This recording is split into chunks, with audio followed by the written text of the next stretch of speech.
प्रणाम भक्तों, आपका एक बार फिर से स्वागत है मेरे इस चैनल विभा आनंद ब्लॉग में। दोस्तों, आज मैं बाबा की किसी कृपा के साथ नहीं बल्कि कुछ गुस्से में हूं, क्योंकि इस वक्त एक गुस्सा और उबाल है पूरे देश में कि जो हमला पहलगाम में आतंकियों ने किया है वह बर्दाश्त के लायक ही नहीं है। और क्या नरेंद्र मोदी सरकार को पाकिस्तान को इन आतंकियों को घुसकर ठोक देना चाहिए? यह सबसे बड़ा प्रश्न खड़ा हो रहा है। लेकिन क्या ऐसा होगा? क्योंकि यह कोई मामूली घटना नहीं है। जिस तरह से कश्मीर में अटैक हुआ है और धर्म पूछ पूछ कर मारा गया है, नाम पूछ पूछ कर मारा गया है, ऐसी चीजें हुई हैं जिनके बारे में अभी आपको विस्तार से बताऊंगा। उसके बाद लोगों के अंदर बहुत गुस्सा है। जो लोग यह तमाशा करते हैं कि आतंक का धर्म नहीं होता, आतंक का कोई जाति नहीं होती, बॉस आज ये सब क्लियर हो गया कि आतंक का धर्म होता है और कौन सा धर्म होता है यह भी क्लियर है। वरना एक ही धर्म के लोगों को देख के नहीं मारा जाता। अगर आतंक का धर्म नहीं होता सो प्लीज एक्सेप्ट इट। जो चीज है उसको मानना पड़ेगा आपको, और पाकिस्तान धर्म के नाम पर ही बना है और वहां से आने वाले आतंकवादी धर्म के नाम पर ही ये सब कर रहे हैं। लेकिन जो हुआ है उसके बाद मोदी सरकार क्या कर रही है, नरेंद्र मोदी क्या कर रहे हैं, क्या वो बड़ा एक्शन लेने वाले हैं? आज इस वीडियो में आपको यह बताऊंगा। लेकिन उससे पहले पहलगाम के आतंकी हमले पर आपकी सोच क्या है, आपके अंदर क्या गुस्सा है, क्या फीलिंग्स है, वह जरूर शेयर कीजिए कमेंट करके। और आपके हिसाब से मोदी सरकार को क्या करना चाहिए, कमेंट में अपनी राय जरूर लिखिएगा। लेकिन सबसे पहले आपको बता दूं कि इस वक्त पाकिस्तान में भी हड़कंप मचा हुआ है। उसको भी लग रहा है कि भारत स्ट्राइक करेगा, भारत छोड़ेगा नहीं। हमारे यहाँ का अपोजिशन किस तरह से निचता पर उतर आया है अभी आपको आगे दिखाऊंगा। लेकिन पाकिस्तान में उनको समझ में आ रहा है कि भाई यह मोदी ठोक देगा, और पीओके में जो टेरर कैंप्स हैं उनको खाली कराया गया है। ऐसी कुछ खबरें अभी अभी आ रही हैं। आपको कुछ संकेत बताता हूं कि नरेंद्र मोदी कुछ बड़ा करने वाले हैं। इसके संकेत क्या है? पहली चीज आप देखिए, यह तस्वीर अपने आप में बहुत इंपॉर्टेंट तस्वीर है। प्रधानमंत्री नरेंद्र मोदी सऊदी अरब के दौरे पर गए हुए थे। उन्होंने अपना दौरा आधे में खत्म किया। कल रात उनकी स्टेट डिनर थी, उन्होंने वो स्टेट डिनर नहीं किया। उन्होंने कहा कि मैं खाना नहीं खा पाऊंगा। जिस तरह की चीज हमारे देश में हो गई है, और रात में ही या कहिए अर्ली मॉर्निंग वे वहां से निकले और वो भारत पहुंचे।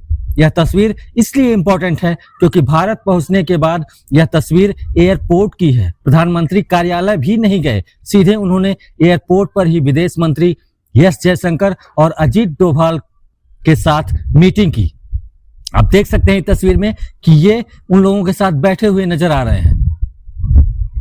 इसका सीधा और बड़ा मतलब यह है कि नरेंद्र मोदी इस घटना को लेकर कितने सीरियस हैं और वो कितना जल्दी में है कि भाई इसको लेकर क्या जवाब देना है, क्या करना है, भारत का रुख क्या होना चाहिए, यह समझना, और भारत को क्या करना चाहिए ये समझ रहे हैं।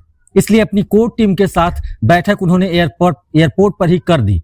तो यह पहली तस्वीर संकेत दे रही है कि मोदी छोड़ने के मूड में तो बिल्कुल नहीं है। दूसरी बड़ी चीज, अभी थोड़ी देर पहले defence minister Rajnath Singh, national security adviser Ajit Doval की मीटिंग हुई है। वहां इंडियन एयरफोर्स के चीफ मार्शल एपी सिंह भी मौजूद थे और सबने वहां पर चर्चा की है जो जम्मू कश्मीर में हुआ है और उसके हालात को लेकर एयरफोर्स के चीफ का मौजूद होना भी अपने आप में बहुत बड़ा संकेत है। देखिए, एक चीज याद रखिए, एयर स्ट्राइक, सर्जिकल स्ट्राइक क्या होगा कोई नहीं जानता, लेकिन बॉस यह नया भारत है। इसने राफेल जैसे जबरदस्त लड़ाकू विमान 26 जनवरी की परेड में सिर्फ दिखाने के लिए नहीं खरीदे। इसने इसी राफेल के जरिए चीन को औकात में रखा हुआ था, वहां पर बॉर्डर पर, कि यहां से राफेल उड़ेगा, ठोक देगा, तुमको औकात में रहो। पाकिस्तान में भी घुसने की जरूरत नहीं है। राफेल वो कर सकता है जो कोई नहीं कर सकता। तो यह नया भारत राफेल की ताकत वाला भारत है। तो भारत के पास ऑप्शन बहुत है, बस पाकिस्तान को ठोकने के लिए केवल हाथ खोलने बाकी हैं। कोई बहुत ऐसे तूफानी काम की जरूरत नहीं। हमारी फौज इतनी सशक्त है कि सिर्फ इधर से आर्डर होगा, उधर काम हो जाएगा। और इसलिए यह दूसरा संकेत है। और दूसरा संकेत यह है मीटिंग्स पे मीटिंग्स होना। CCS cabinet committee on security की भी मीटिंग हो रही है, जो कि सबसे क्लोज ग्रुप होता है प्रधानमंत्री, वित्त मंत्री, गृह मंत्री, रक्षा मंत्री और विदेश मंत्री का। और जो NSA है, बस इतने ही लोग इस कैबिनेट कमेटी और सिक्योरिटी के सदस्य होते हैं। और ये लोग बैठकर चर्चा करेंगे कि भाई करना क्या है। इसलिए आप देखिए कि सिर्फ प्रधानमंत्री नरेंद्र मोदी अपना दौरा आधे में छोड़कर नहीं आए। वित्त मंत्री निर्मला सीतारमण अमेरिका में थी, वह वहां से अपना दौरा छोड़कर आधे में वापस आ गई। आप इस बात के इन संकेतों को समझिए कि मोदी सरकार क्या करने की तरफ आगे बढ़ रही है। यह दूसरा बड़ा संकेत है। तीसरा बड़ा संकेत है नरेंद्र मोदी के इस पूरे मामले में ट्रंप से लेकर पुतिन से लेकर इजराइल से लेकर तमाम बड़े देशों ने ग्रीन सिग्नल दिया हुआ है। पुतिन ने कह दिया है कि इस हमले के बाद अब वो भारत के साथ खड़े हैं और आतंक की लड़ाई में भारत के साथ हैं। ट्रंप ने बाकायदा पोस्ट किया। ट्रंप ने नरेंद्र मोदी से फोन पर बात की, कहा कि हम आपके साथ हैं आतंक की इस लड़ाई में, यानी और इजराइल तो हमेशा से हमारा दोस्त रहा है। आप यह देखिए कि सारे बड़े दोस्त, सारे बड़े देश आज भारत के साथ खड़े हैं और इसलिए पाकिस्तान की हालत और टाइट हो रही है। उनको समझ में आ रहा है भाई को कि भाई ये तो सब तरफ से ग्रीन सिग्नल है कि तुमको जो करना है करो, क्योंकि आतंक के खिलाफ लड़ाई है। किसी से कोई बोलने की जरूरत नहीं। नरेंद्र मोदी को वो बोलने वालों में से है भी नहीं। उन्हें जो करना है वो कर गुजरेंगे। लेकिन आप देखिए कि पहले ही दुनिया ने कह दिया कि भाई यह तुम्हारे साथ गलत हुआ है, हम तुम्हारे साथ खड़े हैं। चाइना कुछ नहीं बोल रहा क्योंकि उसको पता है कि इस वक्त अगर वो भारत से दुश्मनी मोल लेगा तो उसके लिए बहुत ही बुरा होगा। अमेरिका और चाइना के बीच तनाव बना हुआ है। चाइना को अमेरिका भारत की जरूरत है।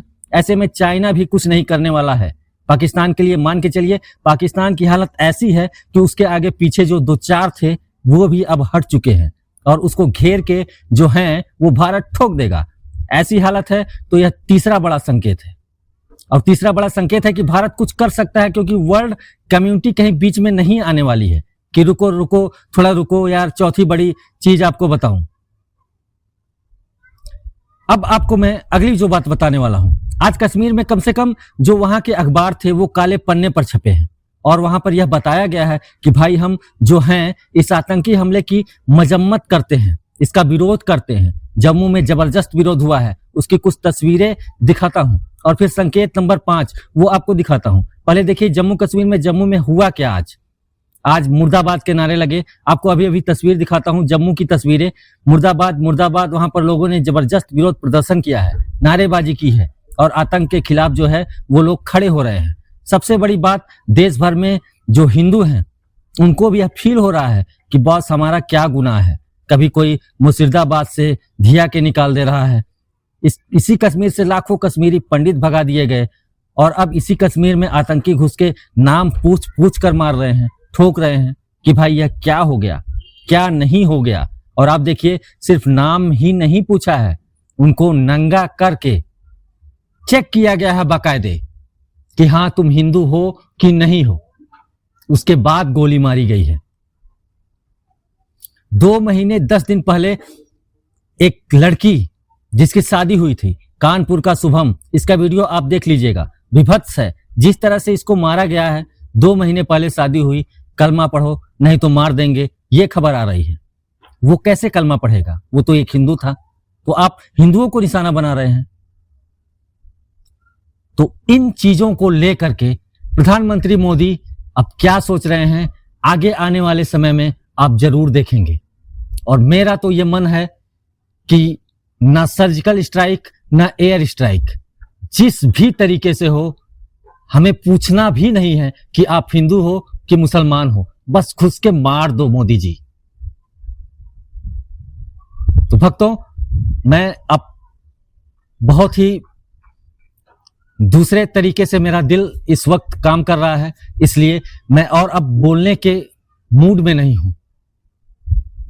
तो मिलते हैं अपने अगले वीडियो में। आप लोगों से मैं रिक्वेस्ट करूंगा कि आप जहां भी हैं, जहां भी इस वीडियो को देख रहे हैं, जो भी हमारे भाई शहीद हुए हैं उनके लिए आप लोग भी 1 मिनट का मौन रखें और उनके लिए प्रार्थना करें कि भगवान उनकी आत्मा को शांति दे। मिलते हैं अपने अगले वीडियो में।